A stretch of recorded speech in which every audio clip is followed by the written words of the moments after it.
ആരടാ അത്? ഞാനാടാ. അളിയോ വാ വാ വാ വാ. ഏത് വകുപ്പിലാടാ? ചെയ്തു നോക്കാം. ഈ കൂടെ നടശനുണ്ട് കേട്ടോ. വാ. രണ്ടുണ്ണിയോ? ആരടാ അത്? ഞാനാടാ. അളിയോ വാ വാ വാ വാ. ഏത് വകുപ്പിലാടാ ചെറ്റ ഞാൻ നിനക്ക് അളിയനാവുന്നത്? എന്റെ പെങ്ങളെ ഞാൻ നിനക്ക് കെട്ടിച്ചേരാവടാ. അയ്യോ എനിക്ക് സ്വന്തം പെങ്ങളില്ലല്ലോ. അപ്പൊ ഞാൻ പാലക്കാട് ചുങ്കത്തുള്ള ശാരദയായിട്ടതില്ലടാ ചുറ്റിക്കളി.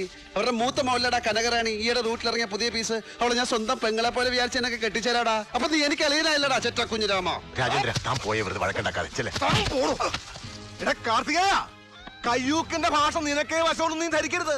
നിന്റെ അച്ഛൻ സമ്പാദിച്ചിട്ട വകയല്ല നീ ഹോസ്പിറ്റലിൽ കയറി തല്ലി തകർത്തത്. ഈ കൈയിന്റെ എല്ലാരും 4 പീസാക്കിയ പിന്നെ നീ ഒരുത്തന്റെ മുമ്പിൽ പൊക്കില്ലത്.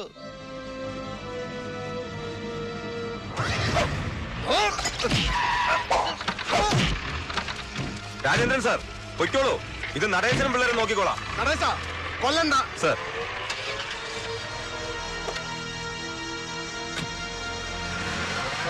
കോളേറ്റിനുണ്ണി ബാക്കിലോട്ട് നിക്കി.